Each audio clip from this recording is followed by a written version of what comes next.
some ladies will say, I want a guy who's confident. But that isn't what you're looking for, in the sense that I know couples who've been married for decades. And when I look at him, if I put him in certain social situations, he'd be pretty quiet. He'd be one of the quiet ones. He could converse, but when I look at that relationship, I see the confidence he has in that relationship because of how they, talk to each other, how they communicate with each other. And that has allowed him to be confident, so that the wife actually gets all those things that we want in a relationship. And so don't always opt for the obvious. Hello. Welcome to the Asian Dating Podcast. I'm your host, May Bugenhagen. I am the owner and founder of Two Asian Matchmakers, a boutique matchmaking company that helps men in the U.S. meet women who are Asian women all across the U.S. or in Asia. And I would love to help anyone out there. And today I have a very special guest. His name is Alex Mellor-Brook. He is the co-founder with his wife of the award-winning Select Personal Introductions based in the UK. With 25 years of experience in the industry, Alex is an accredited international matchmaker and science-based dating and relationship coach. He is currently serving as vice chair of the Association of British Introduction Agencies, the trade body set up at the instigation of the US government for the offline dating industry. Welcome to the show, Alex. How are you? I'm very good. Thank you. Thank you for having me on. Yes. I am so glad you're on, because I don't get a whole lot of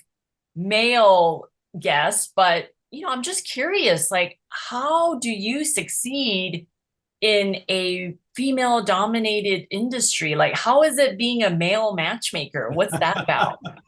Do you know, it is absolutely fascinating. I think if you don't speak to anybody, but obviously if somebody books an interview with me, or they'll book a call with me, it's amazing how many times somebody will go, I said, you were expecting a woman, weren't you? Like, yeah, I was. It's like, no, I'm definitely a man. But it's fascinating, because I have a lot of clients who actually appreciate having the male perspective as well. Because sometimes, again, from a female's perspective, from a female side of things, sometimes they will perceive a particular conversation or thought process, and it's almost standardized. It's almost like it's a myth, and sometimes being able to break that myth is really useful. And having a guy to do that helps as well. And I've always worked with a lot of females through my life, through my career, and I'm the only guy on our team anyway. But it's interesting having conversations between myself and other females, because there's always two sides to a discussion. So if we're looking at photographs, for instance, for a client, if there's a guy's photos that we're looking at, I will always go to one of the ladies and go, which one do you think is going to be appropriate? And it is interesting, because when they start looking at the female photographs, they go, that looks beautiful. Oh, she looks lovely in that. And there are moments where I go, no, it's that one. And they'll go, why? I said, it's just a guy thing. That's the one we need to go for. And it is the one that normally is the one that works. Yeah, that is so interesting. I always tell my listeners to have a man pick out their dating photos. You just never know, just another perspective. Sometimes I'm on my computer and I'm looking at photos, and my husband comes in and walks in, and I'm like, oh, doesn't she look cute? This is cute. He's like, no, that one's better. So it is so invaluable to ask a guy to help you pick out photos. And I'm talking about straight men. If you're looking for, a guy, a heterosexual relationship, you need to go and ask for advice where you think you're going to get the most value. So yeah, I totally agree. And do women that you work with, do they want to talk to you because they want a guy's perspective sometimes? Because as a female dating coach, I can only give a woman's what I think the men would want, right? But to actually have a guy to do that, that's invaluable. Yeah, it is interesting. There are people who will turn around and say, can I have a female matchmaker? Which is absolutely fine, because that's that's who they feel comfortable with. But as you say, I coach as well, and it's very interesting sometimes to break down the concept of what somebody has thought their dating journey should be, or what they're using to choose their partner, and then actually turning that on its head and saying, well, why do you think that? And they'll come out with a list of things, and I'll be able to turn around and say, well, no, the reason you're getting that is because because you're dating a guy who never is. That's all they're going to do. They're going to date, and they are going to tell you anything that you want to hear so that they can go from A to B. And once they get to B, they finished. That's their journey. It's over. It's done. I said, you want to go to C, to D, to E, to F. So stop asking these questions, which are short. I always say you're looking for a short-term solution with the kind of the barometer that you're using to gauge the guys. You don't want to use that barometer. You want to change the thought process behind how you're picking these guys, so that we go for the guys who are the long term. And I suppose it's we all talk about it as matchmakers. It's, oh, what job do they have? How tall are they? How good looking are they? Those aren't the aspects that you should be concentrating on. It should be, what do they bring? I always say the alpha males, which are great, they look great, they sound great, but I always kind of describe them as hot air balloons. They look nice and kind of, they float around, but as soon as they pop, there is no substance, and you need a guy with substance. That's the key thing. So yeah, so it's interesting when people, especially when ladies, I suppose, come in and go, I need this, I need this. Why do you need that? That's not important. This is important, this is important, this is important. So sometimes I always remember having a client, and we went through a list of things that she was looking for, and out of about 10 things, 3 were kind of emotive, the rest were superficial. And I said, why? What have we got? So I actually reeled them back to her. I just went through them again.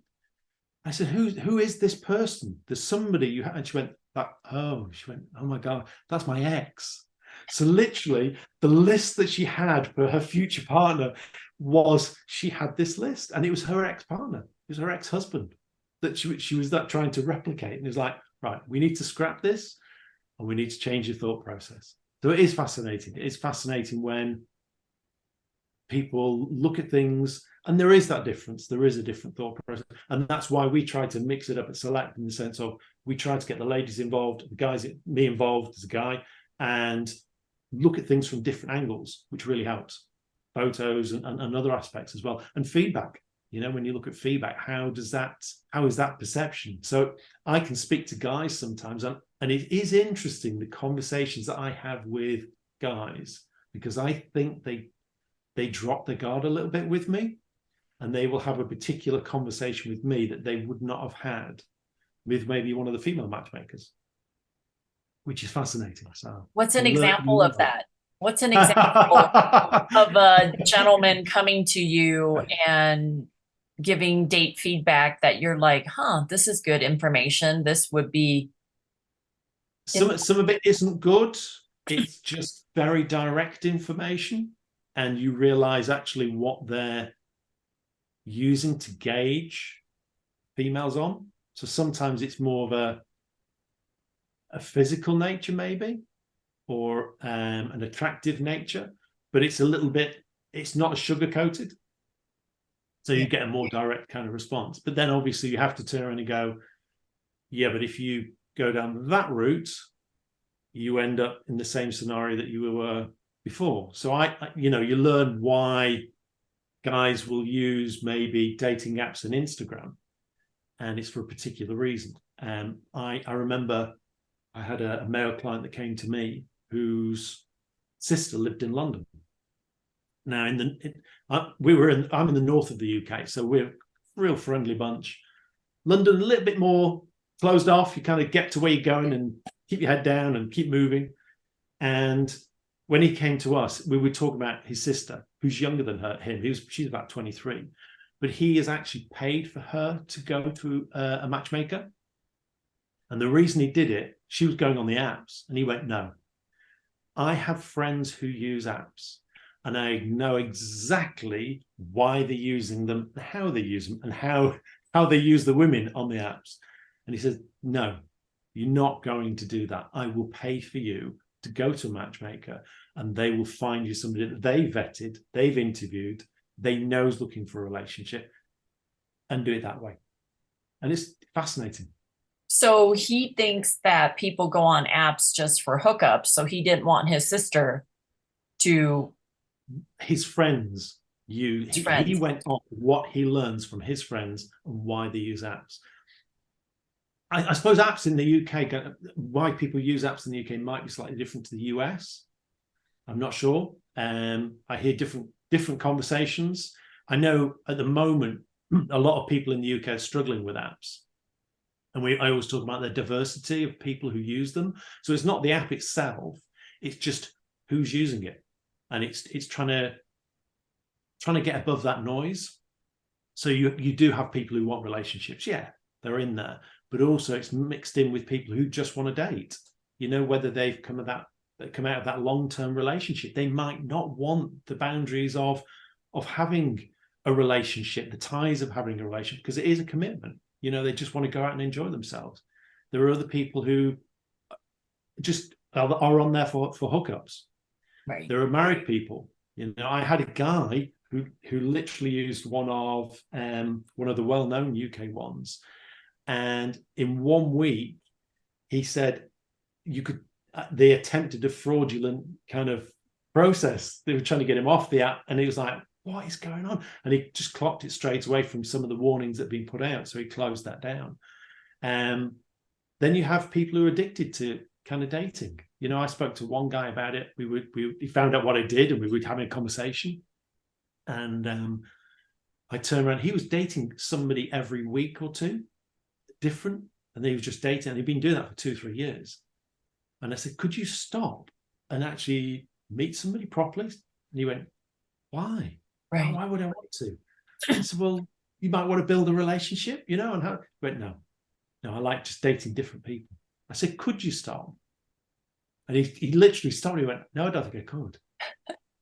Well, I think dating apps, depending on which one you sign up for, there's always good and bad, and always good and bad people that are on the dating apps. Instead of hiring a matchmaker sometimes, because people can't afford to hire a matchmaker, what they can do is just improve their dating skills, right? They have to know how to vet people on their own. So that gentleman that had the sister doing the app, it's almost valuable for her to work with a dating coach to figure out how to date on the app if, signing up for a matchmaker is not, she can't afford it or he can't afford it for her. So I don't think dating apps are bad. I'm sure people have bad stories, but it's kind of like the dater. Like if you know how to date on an app and know what questions to ask and how to present yourself, dating apps can be great, right? That's kind of what we teach our people. Yes, if you're doing matchmaking, I always tell people you should always also go on a dating app and also meet people at coffee shops and also meet people out and about. Matchmaking is just one resource for you to find people. It's a great one, but I don't think people should close off to dating app if they work with a matchmaker. I feel like you want to cast a wider net, just do whatever you can to meet people, because all it takes is one, right? Absolutely. Yeah. And it's about changing that process as well. And I think the interesting thing is when you talk about coaching, I think with the UK, from a dating process and a dating thought process in society, is slightly behind the US. I think you're kind of 5-10 years ahead. So when I talk to people about date coaching, they struggle with that a little bit. It's like therapy when if you talk about it to anybody in the UK, and they say, oh, as in America, they seem to use a lot of therapists, whereas in the UK, we're a little bit more kind of closed off to that. So trying to get somebody's to change their kind of thought process about how they approach dating, and then using those skills to use the apps is perfect. But it's trying to get them to take that on and lead with that, which I think we'll get there. but I think we're just slightly behind you. So what do you think are the major differences, aside from what you said, regarding dating between UK and US? Do you take on clients in the US or no? Yeah, we've got a number of clients in the US, but again, they might be interested in meeting somebody from the UK. Okay. So we have a guy in New York at the moment who literally used to work over here. He's really focused on people specifically in the area that we specialize in. So that's what we'd be doing. The interesting thing is obviously who'd be willing to kind of cohabit, if that makes sense, and do that traveling. Some people really love it. Some people are very set in their kind of mind process.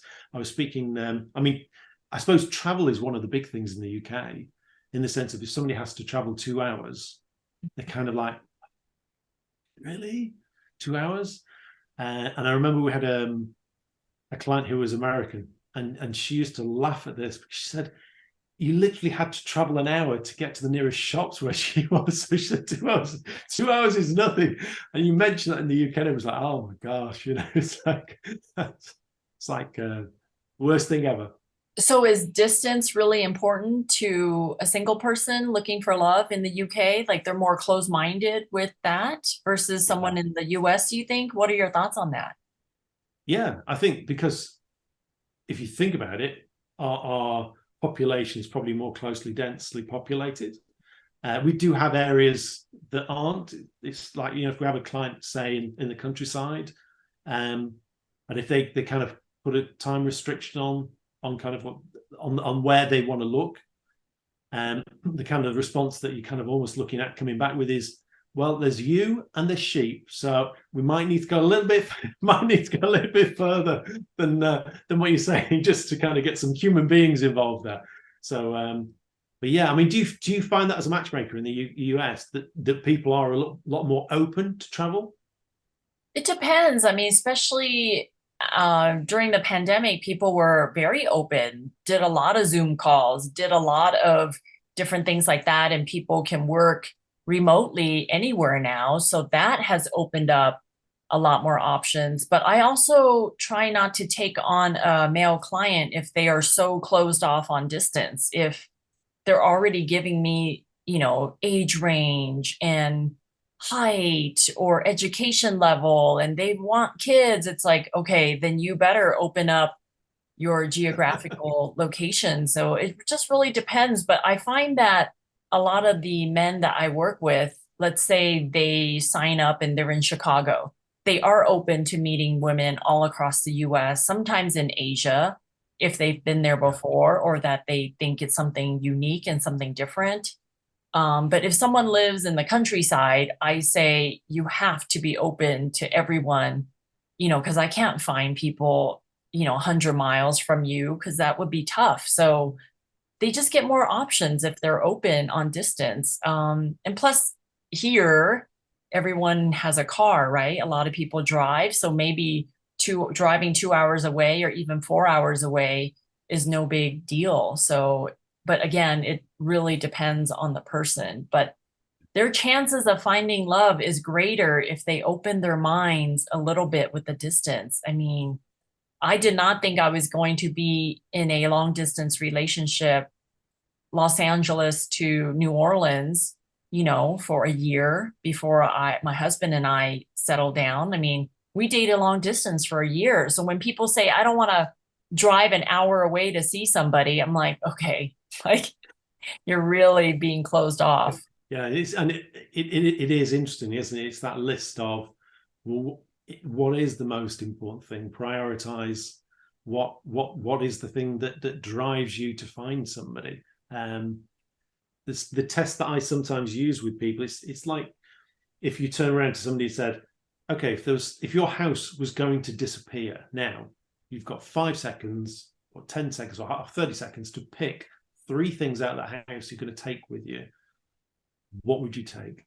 And it's almost the same thing in the sense of, if there was nothing else on that list, you could only put 3 things on that list that you thought there was most important thing for that person to have. What would it be? And it's amazing how the list changes, isn't it? It's distance, whatever, just becomes irrelevant. The question I was quickly going to ask you, actually, do you find that if one of the guys in America meets somebody from Asia, do they stay in America? Do they move? Do they kind of change where they live?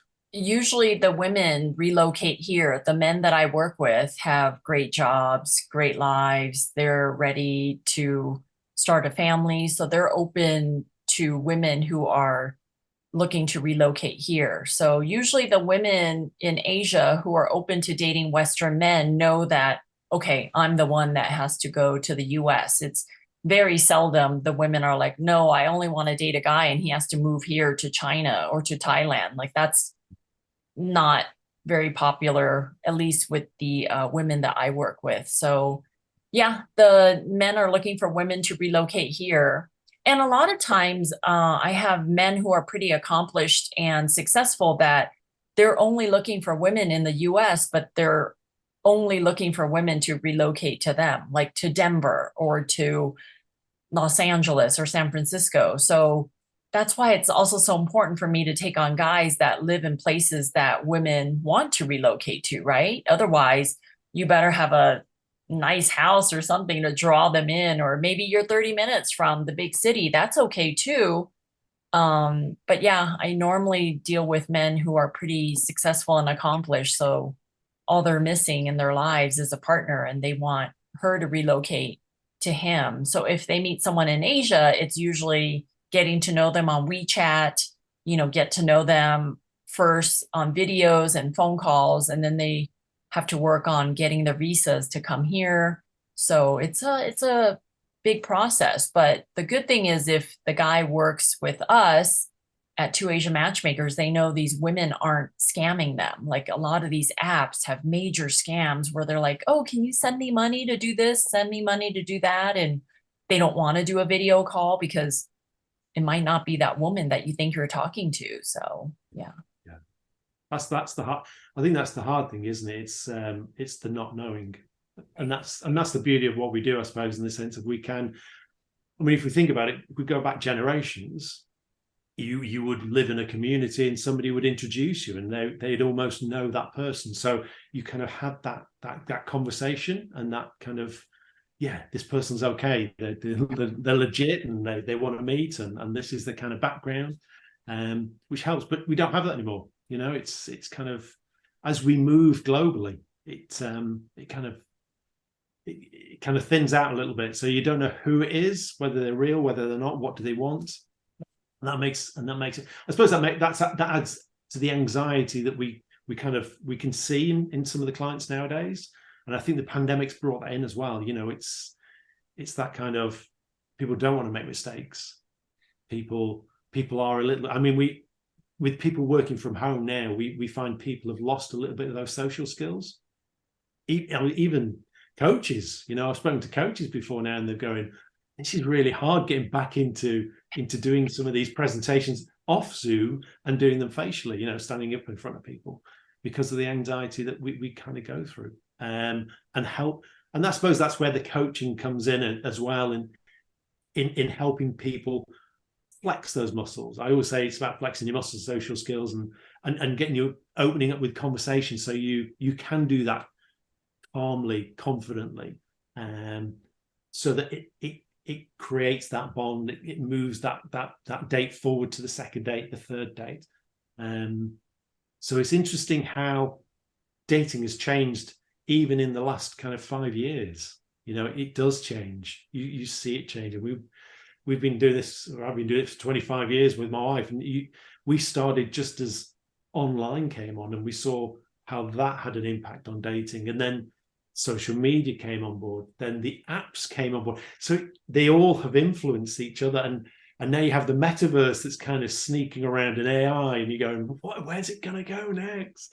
And the VR that Apple's just brought out, you look at that and the potential of that, and how you can see how that's going to influence dating again when that takes hold, and how somebody somewhere will come up with some way of adapting that to create some form of dating. I mean, you've got the metaverse at the moment with how they date, but it's a little bit more because I've had a look at it. It's a bit like a game. If that makes sense. If you ever played a Wii console or anything like that, Call of Duty, that kind of. But I don't think they've got the kind of videography as good, the animation as good. But you know that with this VR, it's going to turn into something, and it's going to be quite interesting. How that develops, you just don't know. Right, right. So you've been in the business for 25 years, and I obviously deal a lot with men who want to date Asian women. Is there a huge Asian population in the UK? There is. It normally happens in pockets. I mean, I would say now our agency is really diverse. You look at the client base that we have, and it's very diverse in the client base that we have. It never used to be. Yeah. It is now, and you can see. I mean, we were conversing before about this in the sense of, I have people from Muslim backgrounds, but we don't specialize in that, so they have to be more what we would say, I suppose, as westernized in the sense of we wouldn't follow somebody who was very much wanting a religious kind of path. Right. Same with Christian, same with Jewish. So if somebody wanted that speciality, there are agencies that deal with that. But I was talking to a young guy in his very early 30s, and he was from a Muslim background, but he had this dual life of, he wanted to make his parents proud of him. They had a kind of process that they went through, and he had tried to follow that, but it hadn't found him what he was looking for. But he also has this other life where it's very westernized, so there is more of a drinking culture, more parties. So he had that kind of dual kind of process that was going on, and he was almost fighting it because he knew that when he met somebody, he would need to bring them to the family. And how does that work? But it was interesting that he said that his mum was more open to him meeting somebody from a completely different culture than his dad was. And he was really, really worried about it. And we had a long conversation about this. And his mum said the biggest thing for her was that he was happy, no matter who it was, that he found somebody that he was happy with and looked after him and made him happy. That was the key thing. She said, and your dad, don't worry about your dad. I will sort him out, which was lovely. So, it's interesting. So when you try to find a match for this gentleman, you're looking for women that are more westernized like him, but also has the background of that religious backgrounds to make his parents happy? Is that you are ultimately probably searching for Western? He's going to have a mixture. And that was something that as a matchmaker, I wanted to delve into and go, what are the constraints of what you want? What do you want as your end result? Because if you want somebody from a similar background, similar culture, then I'm going to refer you to another matchmaker, a completely different company. But if you want that diversity, that's great, because again, we have that diversity in our database of clients, but also with the collaboration that we have, I know that we can also cover that and provide you with a mixture. And I think that's the beauty. I mean, we really, if we go, I would say there are the matchmaking kind of industry, the matchmaking side really has taken off in the UK in the last 5-10 years. So do you have a lot of competition in the UK with matchmaking companies, or not really? More now than we did, and they're probably smaller companies. Where we started it was more what we call dating agencies. So you have a bigger database of paying clients, whereas I suppose a matchmaker would take fewer paying clients on and work with a network that they built up, as well as collaborating. So for us, collaboration is just something that the UK is starting to get a grip on. And there are matchmakers now that are starting up, and they look at all this software and all this collaboration, go, oh, right, okay.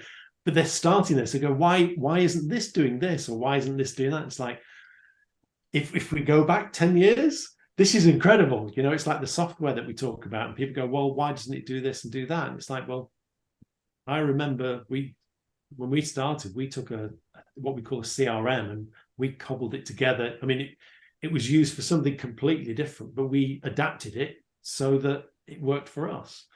And now there are so many different it's like building a website. You could literally go and build a website in a day. 25 years ago, you had to find somebody who could build a website. Hosting a website? What? What's this? What was this? Code? What's code? Now we kind of, it's second nature almost. You know, when we advertised, it was printed. And you planned the advert a year in advance. So you had to make sure what you were putting out then would work in a year's time. Yeah. You know? So Alex, with select personal introductions, what do you say your niche is? What is your specialty? What kind of clients, what's your ideal client that you would like to work with? Our ideal client is somebody, I mean, we specialize in the north of England, north of England. Okay. So I would say that's our great, you know, perfect. Age range, we really do vary. We start, because if you think about it, we're going to get the younger element in the cities. That's what naturally happens. And then as you get older, you kind of move out and you start nesting and you go into the suburbs and you move further afield and the houses get bigger and the land gets a little bit more beautiful. But so yeah, but we're also looking at professional, managerial, creative media, financial independence. So we go from kind of doctors, nurses, teachers to CEOs to multimillionaires. So there's a nice spectrum of different people. Not everybody's going to meet everybody, but the matchmaking, again, that is more about, I'd say, the high end of our clientele, because again, it needs to be, you know, it's like you're going to be working in a particular sphere that it needs. When somebody presents a bio, it's got to look good. You can't go half hock at it. And you know, it's like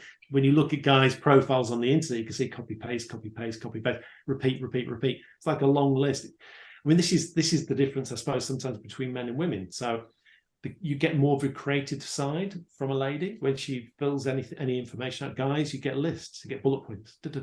So that's where they need that little bit of help, just to kind of soften things up, make it a bit more appealing to ladies. So the men or the women are more forgiving, do you think? Which one is more open-minded when you match them? Depends on what we're looking at. Visually, guys are less forgiving. Women are probably less forgiving on rudeness. The one thing I always go on with guys is, when you go on your first date, remember to listen and to converse on what you hear. Because guys sometimes take a list of questions and they just kind of reel them off, and then they get to the end of the list and they go, oh, what do I do now? you kind of say, I ran out of things to say. Why did you run out of things to say? You know, you just take what's there, what's in, where were you? What about that? So sometimes it's about going back to the coaching. I suppose the coaching sometimes goes through the membership, because sometimes it's about, for a guy, sometimes you have to get them in that situation and then they come back and talk to you and go, did you think about this? Did you think about that? Oh, I didn't. Ah, right. So sometimes that hands-on, right. So that's where I could have, yeah. So if you talked about this, so then they'll take that on board. So when they go on the second date or the next date with somebody else, they learn from that experience. So that's sometimes how guys work better, because they've got it there, they've got the visual. So being a male matchmaker and dating coach, what would you say is the biggest tip you can give women out there who's listening? Like, what are some extra tips that you can give them to, like, from my male perspective as a matchmaker and dating coach, women, you should do more of this. You should be more mindful of this. Like, what is something that we don't really talk about a lot, but you find that, man, if every woman knew this, it would be an advantage for them? From a UK's perspective, Mm-hmm. the one thing I always advise ladies to do is, ladies tend to go into what I call work mode. And sometimes that's because they just feel nervous or anxious about it. So what they deal with in work, literally they can deal with anything. That women are absolutely incredible. But and you've got all these hats that you wear as well. I just don't know how I mean, I try to multitask in the office and they'll go, "You're trying to multitask again." And they go, "Oh yeah, sorry, completely failed." So what tends to happen is if a woman gets a little bit nervous when she's meeting the guy, she will go into that role. Now, whether that's a very official role, so there's kind of almost an interview going on. So guys will come back going, "Oh my God, it was like an interview." I know she's got a little bit nervous. So the other thing that might happen is if you get a lady who is very good with people, she'll present. So she's a good networker. If she is very hands-on with people, she will portray that character who's very open. That is very confusing for guys, especially if she doesn't want to meet him again. Because what she's done is she's gone in there, she's given eye contact, she's been interested, she's stroked the hair, just like you did, mate. There we go. She's done all those things that you're supposed to do. And then she'll go, "No, I'm not going to meet you again." And the guys are going, "What? But it went so well." And what she's done is she's almost kind of what I call networked him. And so she's given this persona over. So I always say, try and get 2 dates in before you make a decision. I know there are ladies who use 3-date kiss rule. So if by the 3rd date they're looking at the guy going, "I could not kiss him," that's fine. You've kind of got there. So yeah, I always say try and get 2 dates in, because what you might be presenting probably isn't you. And what you need to do is allow him to see actually who you are. Same with him. He's going to get nervous. Now, guys, I would say UK guys are a little bit more insular probably than American guys. I think American guys are a little bit more outgoing. So UK guys will be a little bit quieter, I would say. Some are loud, some are quite dominant, which is absolutely fine. But again, are you getting the alpha male who just is? It's all about him and nobody else, and the conversation will kind of go around around him. And so if guys go a little bit more insular, it's about allowing them to come out themselves. And I think if you can meet 2 or 3 times, that will start to happen. You start to relax with each other, and that's a key thing that I kind of always work towards, in the sense of just allow yourselves to be you. Forget the list, leave that at home, enjoy yourselves. And that's the key thing. Just enjoy yourselves on the first 2 days. Do you suggest that the second date be something else aside from dinner or drinks? Do you suggest the second date be an activity, or that doesn't matter? Dinner is a hard one for me. I always say the first date should never be a meal. It should be a drink, or the starting point should be a drink. And if that is going well, pick somewhere that you can have something to eat. So if you feel comfortable with the guy, go for that meal. Because there are people who will meet and they'll know probably within 40 minutes, maybe quicker. Try to leave it. No, don't use the 10-minute rule. It's just atrocious. But there are going to be some people who go, "It's okay, but not for me." That's fine. You don't want to be sitting there and watching them order starters, main course, sweets, coffee, liqueur, because you'll be going, "Oh my God." So go for a drink, see how it goes from there. So in UK, you suggest people meet for drinks as the first date. That's probably rule of thumb. So not dinner, huh? No. Okay. Because it's really personal. Right. But something that did come out of the pandemic was, what we found was the dates lasted longer when people were meeting during the pandemic, because they couldn't go anywhere. So they'd have to get a takeout coffee and they'd go for a walk. So if they've got a dog, they go walk the dog. But what they're doing is they're taking in the surroundings, there's distractions, the conversation's flowing, and they're less focused on each other and more on what's going on around them, which I really like. So I always say, if you can do that and kind of invent that, that's perfect. But yeah, I always say go for a drink, keep it really simple. And I suppose what I'm trying to do is just take away the stress and the anxiety, so that if you do meet somebody you get on with, then go for something to eat. if it's not going to go that far. You don't have to be stuck in having a meal. And again, it's one of those things, I suppose, where you sat opposite somebody, which is physically, it's not sometimes the greatest thing to do. It's really nice if it goes well. That's the point, I suppose. So if it's going well, go for a meal. If it's not, you just go for a drink. That's it. You've not lost anything. But I think if you can get yourself there and do that, it's a lot less pressure to go for a drink than go for a meal. Yeah. Yeah. I like it. I like it. So knowing what you know now, being in the dating matchmaking industry for 25 years, would you say that if you had to be a single guy out there, you would be a good dater? Like, what are some tips that you think guys, I'd be a what you've learned, dancer. what you've learned in the past 25 years, like this is it, guys. Like if you're just talking to guys right now, what would you advise them? Don't get hooked up on the visual. The thing I struggle with guys sometimes is when they start talking about things like Instagram, TikTok, and even the apps, this kind of swiping culture. It's so hard because, again, that's an image. It's a perfect image. It's probably been touched up. It's probably filtered. Nobody's ever going to achieve that. So trying to get them away from that is kind of really, really important.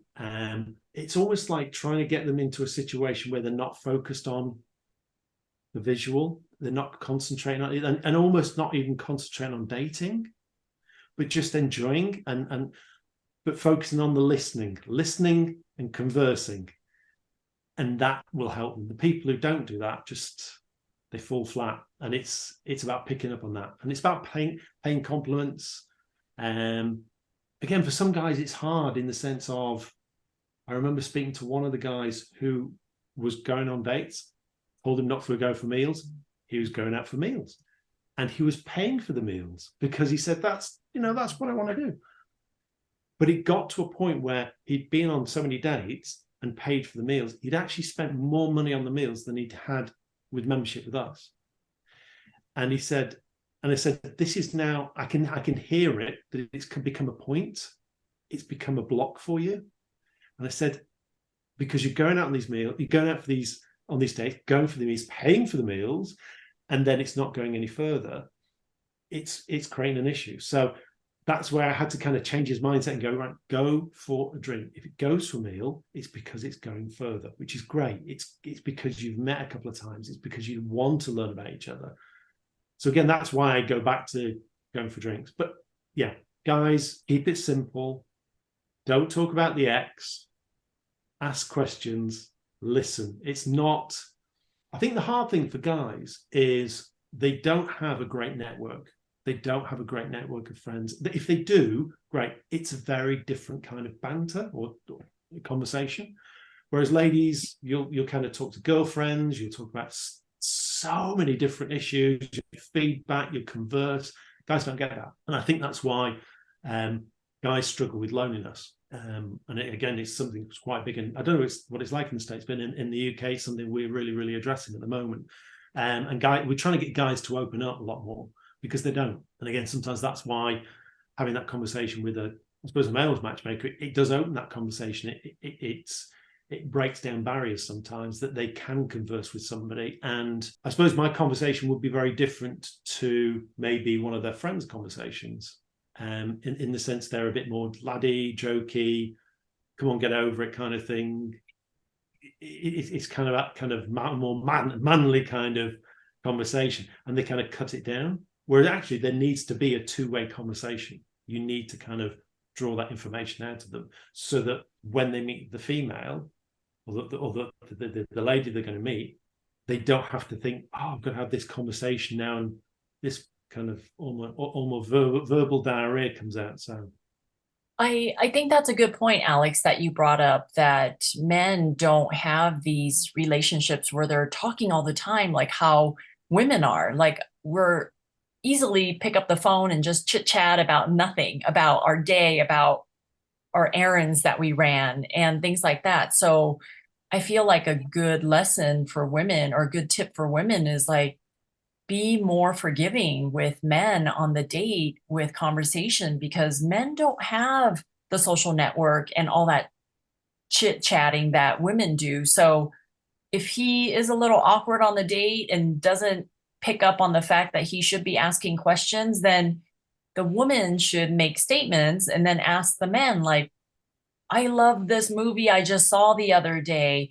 Do you watch a lot of movies? Like, go ahead and start that conversation and be forgiving in that date context. So yeah, that's a good point. I feel like some women come back all the time from dates and they're like, he didn't ask me any questions. It's like he's not interested in me, but he wants to see her again. So it's like, Yeah. does want to see you again. This is just kind of his point of view. He doesn't know how to ask questions. And you're right, Alex. Like after one date, you don't really know somebody. So yes, then give it a chance. Second or third date, if it was neutral or positive, I always tell the women, just what do you have to lose? Like, how are you going to judge if he's going to be a good father to your kids or make a good husband in 60 minutes or 90 minutes? Like, give him a chance. Geez. So, yeah. And again, it's that thing of confidence. Some ladies will say, I want a guy who's confident, but that isn't what you're looking for, in the sense that I know couples who've been married for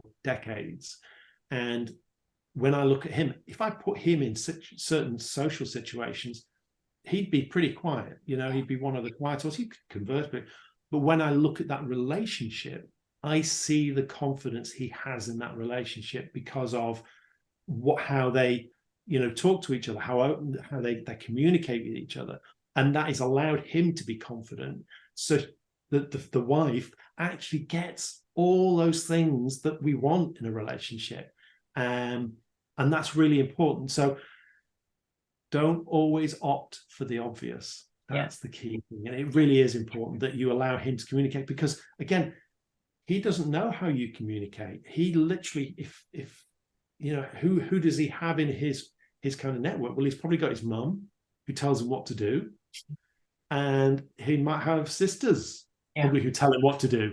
So that's where he's at. That's where he's coming from. He doesn't have the skill set. He might have that toolbox, but he doesn't have those appropriate tools. And sometimes you have to do a little bit of work to kind of get to that point. But if he's got certain traits that are really important to you, then maybe you need to put a little bit of work in to kind of go, he's got what I want, he just doesn't know how to converse or communicate with me. And again, you know, I've been doing this 25 years. I still have problems communicating with my wife. You know, there are certain times we talk and go, yeah, we're kind of missing each other here. You know, you're saying this and I'm doing that, and it's still wrong. And we'll laugh about it, because you'll see it. It's really, and you go, oh gosh, right, stop. And it's really interesting, because my son will literally walk in and he will sometimes interpret what I'm saying and what I'm saying, and then we'll go, oh, right, okay, yeah, that's fair enough. I love it. So, I love it. You know? Well, Alex, thank you so much for your time today. I appreciate all the insight you've given the listeners. I will put all your information in the show notes, but any last parting words from you before we sign off? May is a fantastic matchmaker.